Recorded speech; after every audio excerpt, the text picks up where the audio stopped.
So I think I started this channel almost 10 years ago. I don't think I've ever been consistent in posting. So I definitely have not been posting consistently for 10 years. But over the course of that time, I've actually gotten quite a few people who have reached out and asked about my setup, my YouTube setup, how I record my YouTube videos. And for some reason, I've never done one of those videos. I think a part of it is just because I tend to do videos all over the place. I don't really have like a designated spot where I do videos. And so I just kind of have never really done that video, or it just hasn't been on my mind to do the video. But today I am going to do that video because I am using a product from Shimble that they sent to me like last year. And so they're sponsoring this video. So I'm going to talk about that product because it's kind of one of the main things that I use whenever I do my YouTube videos, regardless of where I'm doing it. But I thought I would take a moment to break down every aspect of how I do my videos: the camera, the lens, the lighting, the audio, all of those things. Because I do tend to sit here for a lot of the videos that I make. And so I kind of feel like this is somewhat appropriate for me to be able to do it here because I make a lot of YouTube videos here. So without further ado, let's just jump right in because this doesn't need to be dragged out. Okay, so let's just jump right in. So first things first, let's start with the camera. For almost all of my YouTube videos, and the only exception would be that I had a camera set up that was still out from me doing client work, and I just, for whatever reason, would use that camera. But 99% of my YouTube videos are filmed with my Canon 6D Mark II. Now you heard that correct, not the R6 Mark II, the Canon EOS DSLR 6D Mark II, a camera that came out in 2017. And then I use an EF 85mm f1.8 lens. And the main reason for me using that lens, I know a lot of YouTubers tend to use wider lenses so that they can have the camera closer. I like to use a more telephoto lens because I kind of want to condense the field of view to show just what I want to show. I don't really feel like I need to show all of where I'm sitting because there isn't anything exciting where I'm sitting. So I try to hone that into just a specific slice so that way it still looks visually appealing. So I use that 85. I really want to bring attention to the fact that I'm using, you know, an 8-year-old camera. 7-year-old, 2017? Yeah, an 8-year-old camera, right? I feel like in the YouTube space, a lot of people push all of this gear. Even when you go to the videos where it's like the budget YouTube setups, you know, they're still very gear heavy. In our industry, what you use is, the people put way too much weight on it, and what do they call it, like brand name snobism? I probably just made that up. I don't think I've ever heard that ever, but I do think like a lot of YouTubers are real heavy on brands. You know, it's got to be a Rode, a Deity. It's got to be, you know, you got to have this camera. All of it doesn't matter, right? I mean, you could use whatever you have. Clearly, I have other cameras. I have mirrorless cameras, but I choose to use this camera because I like to segment my gear so that way I spread out the wear and tear, and I just don't see where I need to use a client level camera for YouTube videos. And the reality is, unless you watch these videos on a TV, maybe like a computer monitor, for the most part, it's still gonna look pretty good. Now, I shoot all of my videos 1080, 24 frames per second, and then I actually upscale it to 4K to post it to YouTube. Now, the reason why I upscale that is simply because YouTube compresses 4K video less than 1080 video. So a 1080 video uploaded to YouTube in 1080 will look worse than a 1080 video that was upscaled to 4K and then posted as 4K. So that is the reason why I do that. I don't see any point in using a camera to be able to film 4K. Obviously the 6D Mark II does not film in 4K. I don't find it necessary to film these videos in 4K, so I just film them in 1080, 24 frames per second, and then I upscale them. So that is the camera. Now I have the camera set up on a tripod that I bought, I don't even know how many years ago. I'm gonna have to look it up on Amazon and put it on the screen because I'm pretty sure I bought it from Amazon. But it's a tripod that I've actually had for a long time, and I didn't use it for years. Did not use it for years. I mean, then I just recently, maybe like a couple of years ago, it kind of became my designated YouTube tripod, and I use this setup for reels when I do talking heads for reels as well. So I have just the tripod that I put on the screen, and then I have a Manfrotto 3-way tripod head on it. That tripod head is not just for the YouTube stuff, it's what I actually have for doing what I do. But I don't really have a throwaway tripod head, so it is what it is. I use that one. Okay, so that's the setup. That's what the camera is sitting on. Now, because the light is right here next to me, we're gonna move to the light. Now for the light, I use a Light Ninja 300, which is a 150 watt bi-color light. Now this light was sent to me some years ago to test out. So it's just the one that I use because I have other lights that I tend to use more for my client work. This is kind of a light that I'm okay doing the wear and tear, constantly using it to create videos and things like that.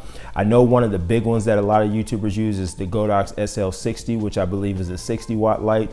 And for the most part, 60 watts really is all you need. Now this is a 150 watt light. Right now I have it at 50%. A part of needing it to be at 50% right now is mainly because it's double diffused and there's a grid on it. And I have a 2-stop ND filter on my lens to control the light in the background. So, you know, if I wasn't contending with all of those things, a 60 watt light would be more than enough. A lot of times, especially when I'm recording at night, this light will be at like 2%, 1%, 2%. So you really don't need a ton of light if you don't have a ton of light coming into your space. So if you do have that to contend with, the easiest thing to do if you don't have a powerful light is to really control your ambient light. So if you have to black out those windows or shoot at a time of day where you don't have as much light coming in, that's what you want to do. But you definitely can get away with the 60 watt. I've used this for quite some time. It's a 150 watt light. It gives me all the flexibility that I need. So modifier wise, these modifiers change all the time. And the main reason for that is because probably towards the end of last year, I really started getting into cinematography. I wanted to evolve from just shooting video to really, honing in on creating the scene and lighting the scene. So I do a lot of cinematography work these days. So I try to do different lighting setups when I do videos. So this never stays the same. The light position doesn't stay the same. The modifier doesn't stay the same. I use the same light, but modifier wise, right now I have a 36-inch beauty dish, Glow Easy Lock 36-inch beauty dish, and I have it brought around a little bit more just to give me a little bit more light on the face. But I'm always changing this up. Sometimes I use a 42-inch beauty dish if I really want nice soft light, especially if I'm lighting the space to be more bright. I'll tend to want a little bit more light on me to match the ambient. If I'm shooting at nighttime, I tend to go a little bit more moodier with the light, so I'll go with the Rembrandt. So I may use like a 28-inch deep para. All of my modifiers are Glow Easy Lock. I love those modifiers. I've done a video on those. Love those. So it really depends on the mood that I'm going for. I will change that up. Again, the light stays the same, but the modifier changes. Sometimes I grid it, sometimes I don't. It really just depends. I play around with the lighting to be able to give me practice in just doing different lighting setups. And even the side that it's on changes. Sometimes I'll have a light source that's already, an existing light source, a practical light source. I'll put this light on that same side just to accent that light. Sometimes I'll have it a different kind of way. So that changes depending upon what I'm looking for. But at the end of the day, the light's going to be somewhere, and it's normally going to be very close to me regardless of what modifier that I'm using. So that's the light situation setup. Now audio, I bounce between two things with audio. Most of the time I'm going to be using my Tascam DR10L that has a lav mic, and I keep that mic underneath. So if I'm hitting that right there, you can hear that, so you can see where that mic is. So most of the time, especially as of late, when you see me do these videos, I tend to have on a hoodie or a sweatshirt. And the reason for that is so that I can attach the lav mic to a shirt underneath this and then cover it up with the sweatshirt. Now, of course, that doesn't matter. You see a lot of videos with people with the Rode mics and the DJI mics, and they're just clipped onto them right there, or they've got it clipped onto something and they're holding it, which is totally fine for a YouTube video. It absolutely doesn't matter. I use the DR10Ls because I have them for my client work. The audio that I get out of it is really good. I'm in a very, very poor acoustic place. It's very echoey in where I do these videos. And so having the mic underneath the hoodie kind of muffles some of the reverb. It doesn't get rid of all of it. And if you listen to my videos with headphones, you definitely can hear that reverb. And I don't really put a whole lot of time into trying to address that. I'm not real big on trying to do acoustic panels and all that, because at the end of the day, I don't really care. The audio it still sounds great. It's just acoustically not treated well at all. So I like the fact of having kind of like a diffusion for the mic, so it does help a little bit with that reverb.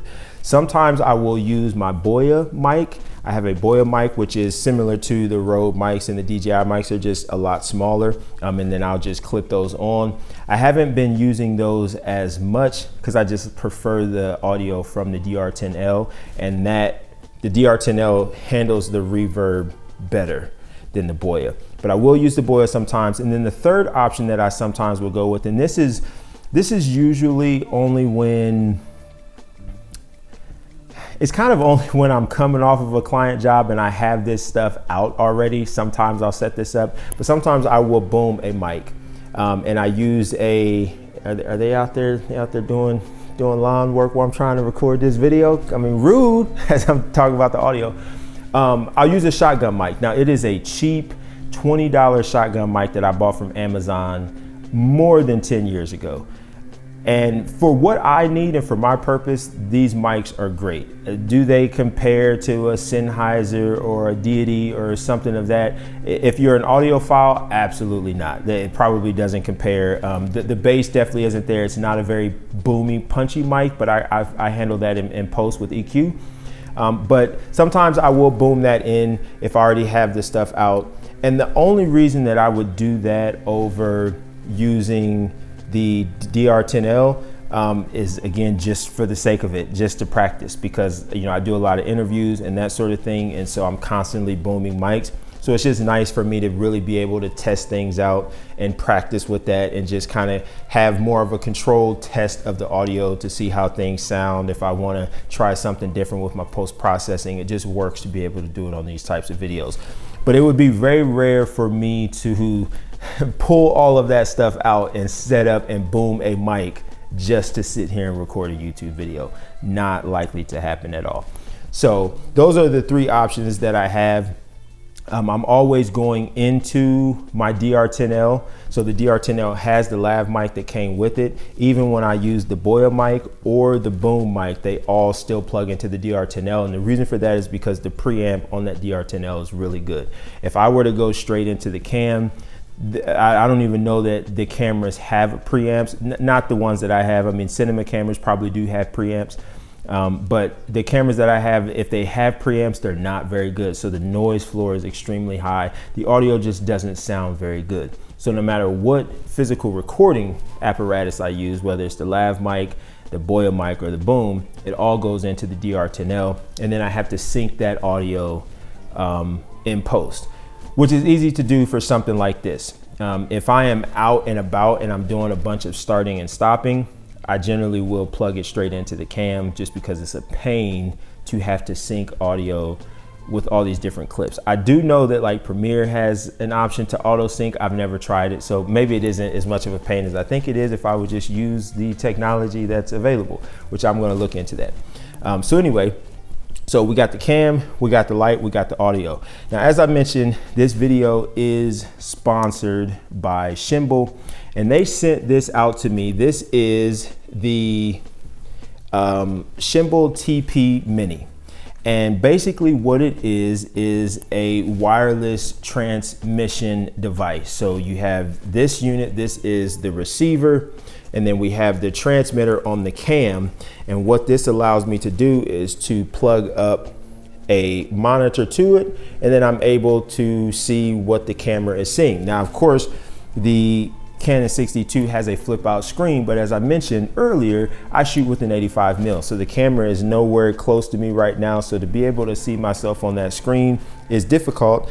Not to mention the screen on my 6D Mark II is messed up, so I can't really see what I need to see, and it just does its own thing. It's like something is touching it when it's not. It's messed up, and I don't care enough to fix it, because I can just plug a monitor into it, and it's the screen itself. It isn't coming through the feed, but the feed on here is perfectly fine, so I've just never fixed it. So this allows me to be able to see what's going on, make sure I'm framed good, make sure everything looks good, make sure that I'm in focus, make sure that it's still recording, making sure that the audio levels are good, to be able to have, you know, a monitor here sitting right in front of me just to make sure things are good is what I need. Now, Shimbo has recently released, I believe it's called the TP Max. Now, like I said, they sent this to me, I think last year. And so I'm a little late on getting this video out. Better late than never, Shimbo. Okay, better late than never. But I have been using this since they've sent it to me. I use this. I had a fashion show that I was co-producing, and one of my videographers, I had them use this for the show. And it was a big show. It was in the Illuminarium. If you're familiar with Las Vegas, or if you've been to Las Vegas and you've been to Area 15, we did the show in the Illuminarium. And so I actually used this TP Mini, hooked it up to his Blackmagic camera, and then we projected the live feed on the wall as the show was happening. And it worked effortlessly. Flawlessly is the word that I was actually thinking of. It was effortless as well, but flawlessly. Now I'll have to put on the screen what the range is on this, because I don't remember off the top of my head. But I do know what they just came out with, the TP Max, I believe it is. It's black versus this red one.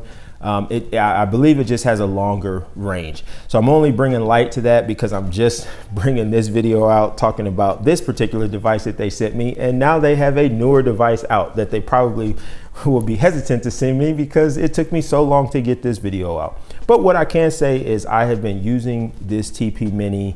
I use it for all of the videos that I sit down at this desk to record. It's also useful when I'm setting up lighting in this space. So sometimes I'll do creative lighting, so I'll put some lights back there. And so it's nice to be able to just walk around with this, and then I can make those adjustments and be able to see it. Whereas if I was relying on the screen, on the camera, that's not possible to do. If I'm way back there, I'm not gonna be able to see anything on that screen. So to be able to walk around, I can move something from here to there, I can immediately see what it looks like. This thing really comes in handy, and it's only $89. $89. You know, it works off of Sony MP batteries and regular full-size HDMI cables. I love the thing. Now, I will say, because there's no external antennas, I wouldn't recommend this on jobs where your wireless transmission is mission critical. So, you know, if you're on a set where professionalism is at an all-time high, and you know, if this thing were to go out, it would cause big problems, I wouldn't recommend using it in that situation. I also wouldn't really recommend using it for focus pulling, because although the delay is not, the lag is good in terms of it not being much of a lag, but I do think that there's better, more expensive units that have even less of a lag that I think are more, it's critical if you're going to be doing focus pulling. I think the lag on this is a tad bit too long. It isn't bad, but I do think it's a tad bit too long to use this for focus pulling. But just for something like this, where you need to be able to have a monitor, you need to be able to view things wherever, it is wonderful. It's perfect. I've used it a ton. I have not had any issues. Like I said, it runs off of the batteries, and the cool thing about it is it's easy. So when you get this, the two units, the receiver and the transmitter, they're paired from the factory. So there's nothing that you have to do to pair them. You simply turn them on, they connect to each other, and you're good to go. That is literally it. You don't have, there is no, I don't even think there is a way to pair it if somehow it got unpaired, which I don't think it would. I've never experienced that. So I mean, out the box, it just works very easy. So that is the Shimbo TP Mini. I will put a link down in the description. Thank you again to Shimbo for sending this and sponsoring this. And I apologize that it took me so long to do this video, but I have been using the product a ton and it works great. Okay, so that's that right there. So we've got the camera, we've got the light, we've got the audio, we've got this here to be able to monitor. For the most part, that is the extent of my setup. Almost all of my videos, I think I've only done 1 or 2 videos. I do my videos off the cuff. So I do not have a teleprompter. I don't read a script. I don't have anything of the sort. Sometimes I'll look at my phone or I'll look at my computer to have, notes on what I want to talk about, but I don't work off of a teleprompter.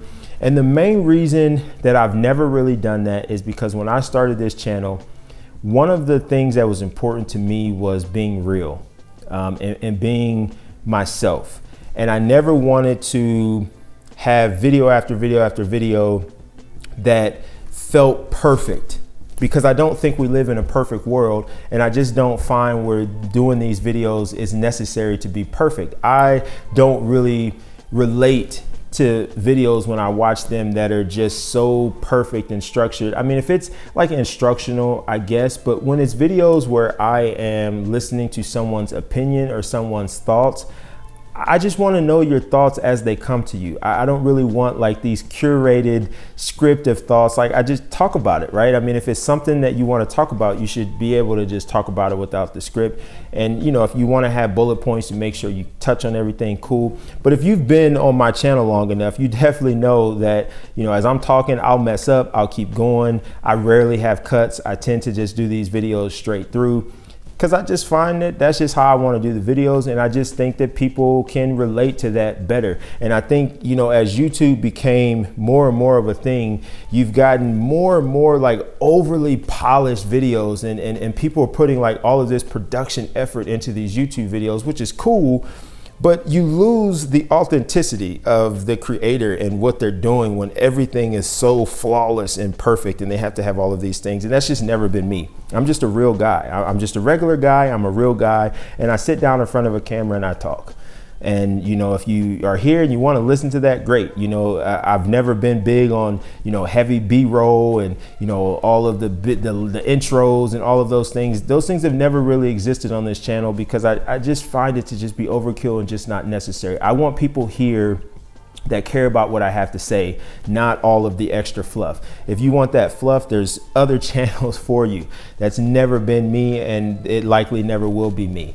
I'm just gonna be here and give you my thoughts. And if you rock with that, hey, I appreciate you being here. And if that's not your thing, that's cool. You know what I'm saying? Exit the same way you came in, no problem. Doesn't hurt my feelings. So I don't use a teleprompter or a script or anything of the sort. I just, do these videos off of the cuff. And then I guess the last piece is editing. I use Premiere Pro. I know a lot of people are switching and have switched to DaVinci and all of that. I've been an Adobe user for years and years and years and years.